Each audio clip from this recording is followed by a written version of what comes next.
kita teduhkan kepala kita, mari kita bersatu dalam doa.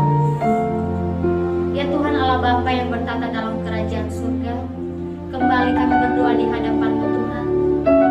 Pada pagi hari ini kami akan mendengarkan kebenaran firman-Mu, dan semoga apa yang hamba-Mu sampaikan bisa sesuai dengan kehendak-Mu, dan Engkau yang berkata-kata di setiap perkataan hamba-Mu ini Tuhan. Dan kami siap untuk menyambut kebenaran firman-Mu dalam nama Tuhan Yesus. Haleluya, amin. Baik, kita buka Alkitab kita dari 1 Yohanes pasal 1 ayat 1 sampai 9.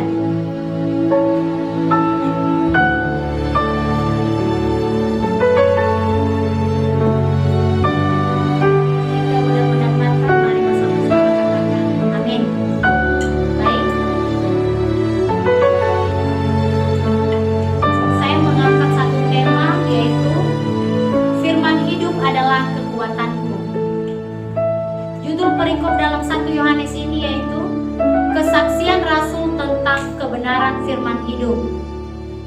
Sebelum kita masuk dalam pembahasan, kita harus mengerti latar belakang dari surat Yohanes yang pertama ini. Jadi surat ini ditulis oleh Rasul Yohanes sendiri.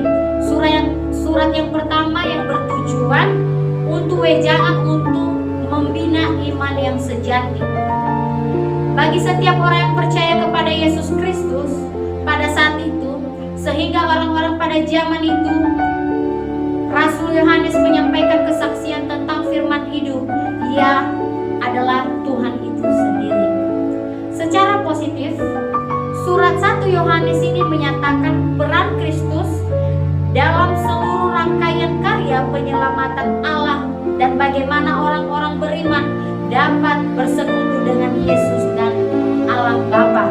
Surat Yohanes ini ditulis sekitar tahun 100 Masehi ketika berada di Efesus pada zaman terjadinya atau peristiwa dalam 1 Yohanes pasal 1 ayat 1 sampai 9. Secara umum, surat Yohanes ini juga banyak mengikuti kebiasaan Yahudi. Yahudi di Asia Kecil.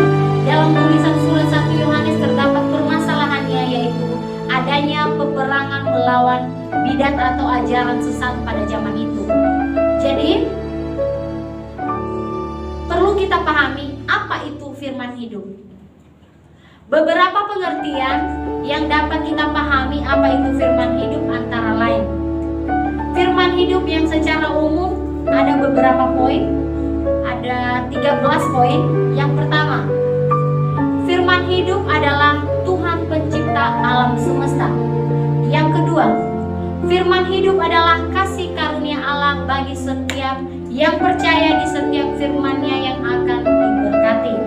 Dan yang ketiga, firman hidup adalah dasar dari iman yang tidak perlu kita lihat melainkan percaya apa yang difirmankannya. Keempat, firman hidup adalah hidup sejalan bersama Tuhan. Kelima, firman hidup adalah Tuhanlah kekuatan jiwa dan raga. Firman hidup adalah menjadi saksi kebenarannya. Firman hidup adalah perisaiku. Firman hidup adalah penolongku. Firman hidup adalah kasih. Firman hidup adalah damai. Firman hidup adalah kebutuhan spiritual. Firman hidup adalah kebahagiaan. Firman hidup adalah jalan kebenaran. Jadi, apa itu firman hidup yang sesuai Alkitabiah? Dalam Yeremia pasal 15 ayatnya yang ke-16, saya bacakan kepada kita. Firman hidup adalah Tuhan itu sendiri. Karena apabila aku bertemu dengan perkataan-perkataanmu, maka aku akan menikmatinya. Firman-Mu itu menjadi kegirangan bagiku dan menjadi kesukaan hatiku, sebab nama-Mu telah diserukan di atasku, ya Tuhan Allah semesta alam. Kita akan masuk dalam pembahasan. Jadi kita akan membahas satu ayat sehingga kita dapat mengerti tujuan dari surat Yohanes ini. Baik, kita akan meneliti setiap per ayat. Kita akan membaca dan kita bersama-sama harus mendengarkannya.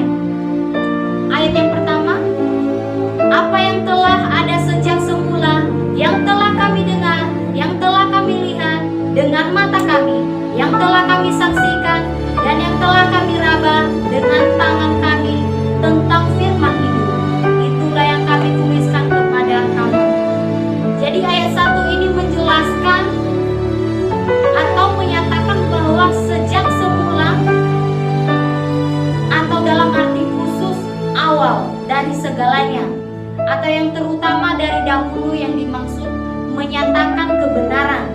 Murid-murid Tuhan, salah satunya Yohanes. Kita dapat melihat dari 2 Petrus pasal 3 ayat 2. 2 Petrus.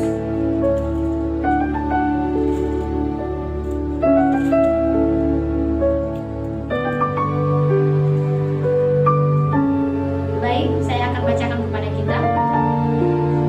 Supaya kamu mengingat akan perkataan yang dahulu telah diucapkan oleh nabi-nabi kudus, dan mengingat akan perintah Tuhan dan juru selamat yang telah disampaikan oleh rasul-rasulmu kepadamu. Jadi di situ sangat jelas bahwa mereka menyatakan kebenaran, ya. Sejak semula telah disampaikan kepada rasul-rasul kudus, ya. Jadi kita bisa mengerti. Ayatnya yang kedua.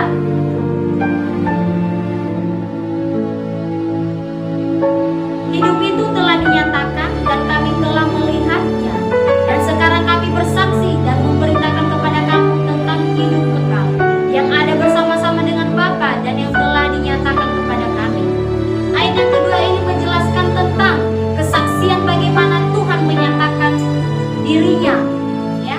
Dia pada ayat kedua ini menunjuk kepada sebuah kenyataan, sehingga dalam pernyataan itu Tuhan menyatakan dirinya kepada Yohanes, ya. Biar kita mengerti bahwa dalam 1 Yohanes ini lebih merujuk kepada bagaimana kenyataan pada saat itu Tuhan memberi kesaksian. Jadi Yohanes ini salah satu menyaksikan bagaimana dia bisa mengalami Kristus itu dalam hidupnya. Dan ayat yang ketiga, apa yang telah kami lihat dan yang telah kami dengar itu kami beritakan kepada kamu juga, supaya kamu beroleh persekutuan dengan kami, dan persekutuan kami adalah persekutuan dengan Bapa dan dengan anaknya Yesus Kristus. Ayat yang ketiga menjelaskan tentang kenyataan akan peristiwa tersebut, sehingga dalam kenyataan peristiwa tersebut pada zaman itu menyatakan bahwa mereka telah melihat, mereka telah mendengar yang sesuai kenyataan, ya. Dan ayat yang keempat, dan semua ini kami tuliskan kepada kamu supaya sukacita kami menjadi sempurna, ya. Di sini dalam ayat keempat menjelaskan tentang harapan para rasul atau nabi supaya mewujudkan sukacita nyata dan terjadi dalam kehidupan kita, sehingga sukacita itu menjadi sempurna, ya. Jadi firman ini ketika kita telah mendengarkannya dan kita melakukannya, firman ini menjadi sempurna dan menjadi sukacita kepada para nabi atau rasul kita yang telah menulis surat ini. Salah satunya itu surat Yohanes yang pertama ini. Jadi ayatnya yang kelima, dan inilah berita yang telah kami dengar dari Dia dan yang kami sampaikan kepada kamu. Allah adalah terang, dan di dalam Dia sama sekali tidak ada kegelapan. Ayat kelima ini menjelaskan bagaimana memberitakan kebenaran itu atau peristiwa kejadian itu, ya.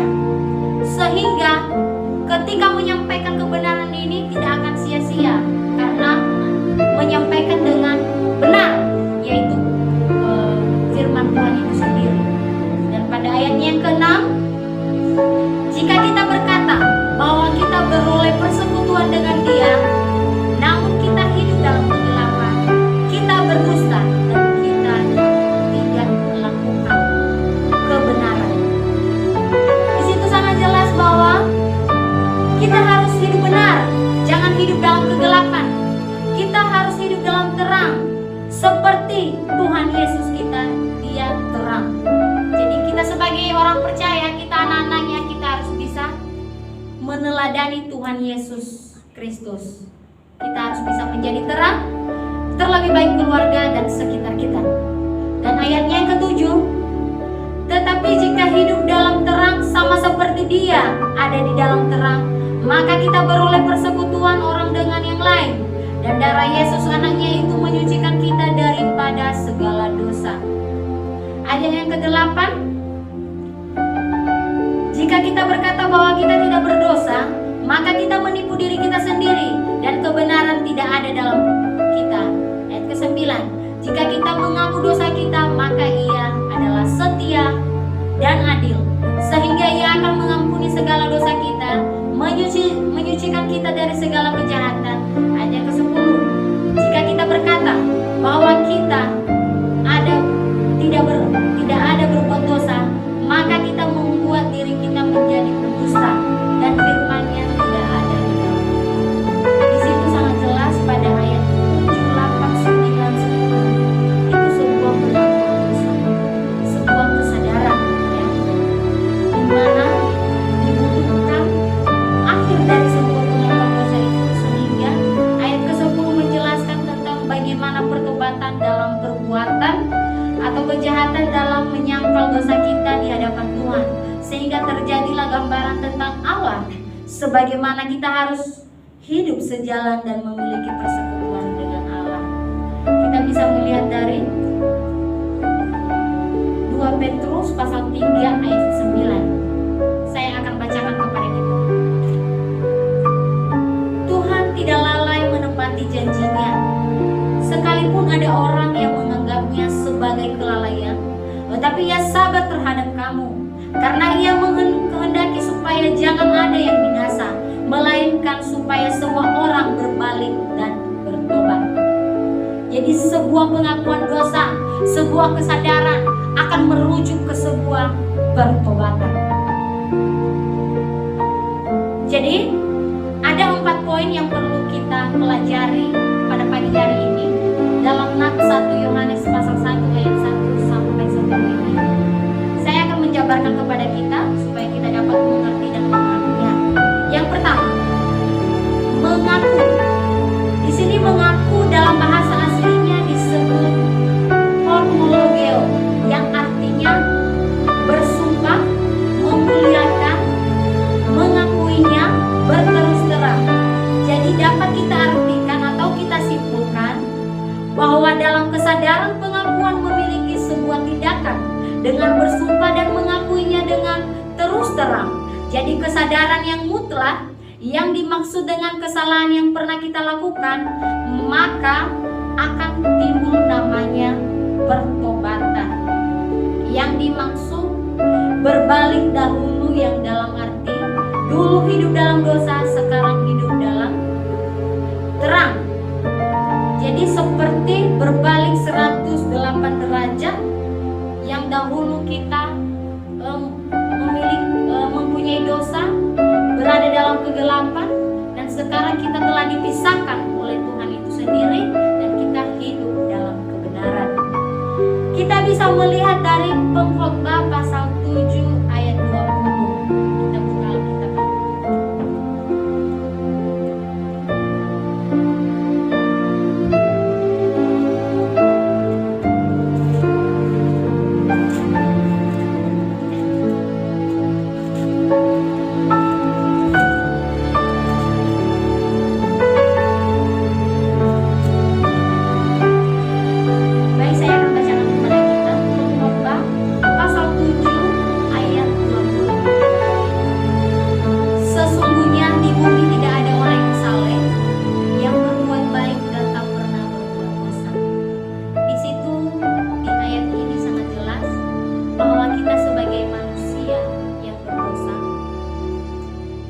Tidak ada niat satupun yang mencari Tuhan, sehingga hanya karena kasih karunia Tuhan kita bisa bersekutu kepada Tuhan hingga sampai saat ini.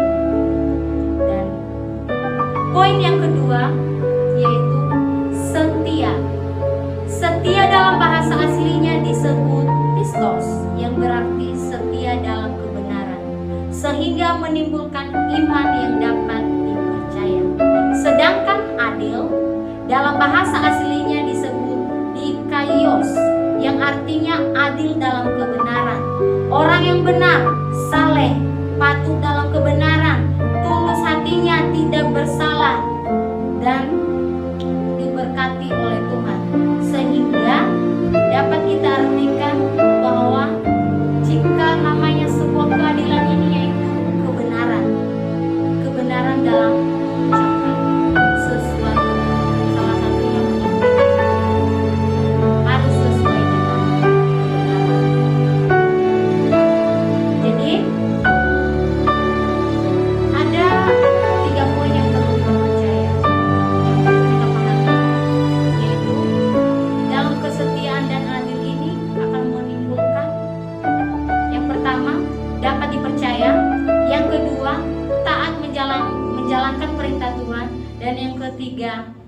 dan selalu tekun dan mengandalkan Tuhan seperti Tuhan setia dalam kehendak Bapa di surga.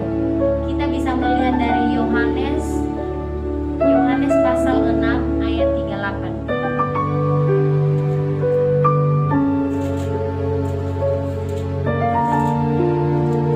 Yohanes 6 pasal 38 yang saya bacakan kepada kita. Sebab aku telah turun dari surga bukan untuk melakukan kehendakku, tetapi untuk melakukan kehendak Dia yang telah mengutus aku. Bisakah kita menjadi seorang teladan seperti teladan Tuhan Yesus? Tuhan Yesus sendiri, Dia setia dalam kehendak Bapa di surga. Apalagi kita sebagai anak-anaknya. Apakah kita nggak bisa setia kepada Tuhan? Dan yang ketiga, dan selalu tekun. Apakah kita bisa tekun dalam setiap perkara yang kita alami saat ini? Poin yang ketiga, yaitu pengampunan. Dalam bahasa aslinya disebut aphiemi, yang berarti menghapuskan atau meninggalkan perbuatan yang lama dengan kita telah menerima pengampunan yang sesungguhnya dan memiliki dampak, yaitu mengikuti Kristus. Jadi, pengampunan atas dosa yang kita lakukan adalah pembebasan atau pelepasan dari dosa tersebut. Sehingga kita bisa melihat dari Efesus pasal 4 ayat 32.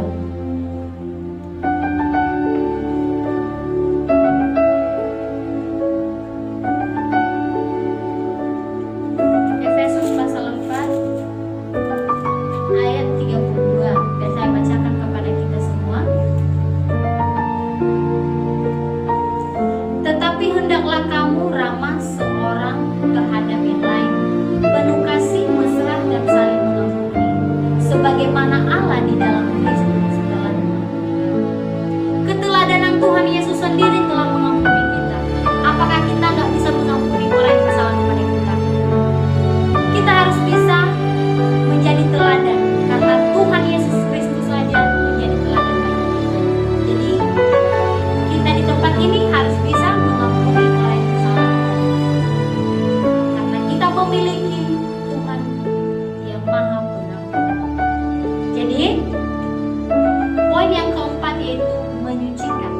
Dalam bahasa asli disebut kat harijo, yang artinya menyucikan dan dikuduskan, tidak ternoda, tidak bercela ataupun cacat. Itulah Yesus Kristus kita yang patut kita teladani dalam kehidupan kita sebagai orang percaya. Kita bisa melihat dari 2 Petrus pasal ketiga ayatnya yang ke-14.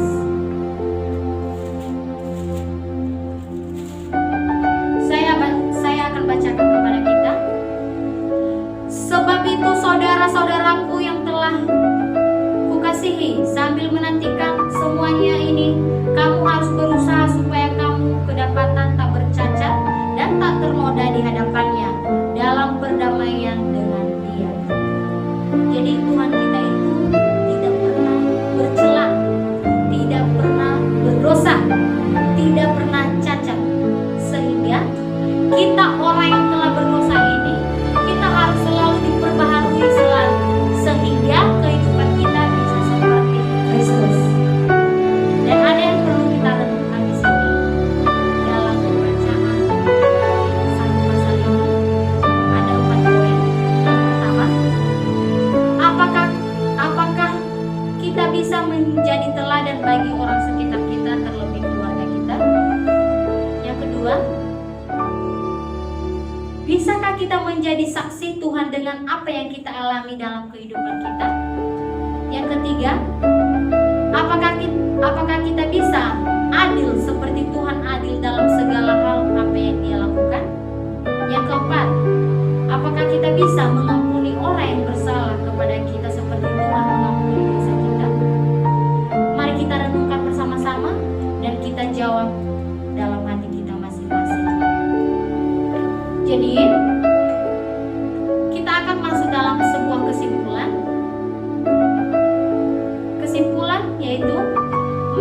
setiap kita orang yang percaya selalu menjadi saksi. Tuhan yang kita percaya dan yang kita imani, bahwa Tuhan yang kita sembah adalah Tuhan yang hidup, sehingga kehidupan kita mencerminkan Tuhan dalam hidup setiap orang percaya, yaitu pribadi lepas pribadi kita pada saat ini. Jadi marilah kita tetap belajar menjadi lebih baik dan selalu berubah serupa seperti Kristus. Jadi mulailah dari pribadi lepas pribadi, keluarga dan sekitar kita. Mari kita ajak mereka bahwa kita memiliki Tuhan yang hidup, Tuhan yang adil, Tuhan yang setia dalam setiap perkara yang Dia lakukan, sehingga kita sebagai anaknya harus menjadi teladan, karena Tuhan Yesus kita sendiri telah menjadi teladan Tuhan kita. Ada amin? Amin. Baik, mari kita bersatu dalam doa. Mari kita tundukkan kepala kita. Mari kita berdoa. Ya Tuhan Allah Bapa, terima kasih kami telah mendengarkan dan lagi-lagi mengingatkan kami bagaimana kami bisa menjadi teladan dalam setiap perkataan kami, tingkah laku kami, sikap kami, keluarga kami, terlebih pribadi kami sendiri. Dan kami percaya Tuhan dengan tuntunan Roh Kudus yang selalu memampukan kami akan menjalankan setiap perintah Tuhan dengan kesetiaan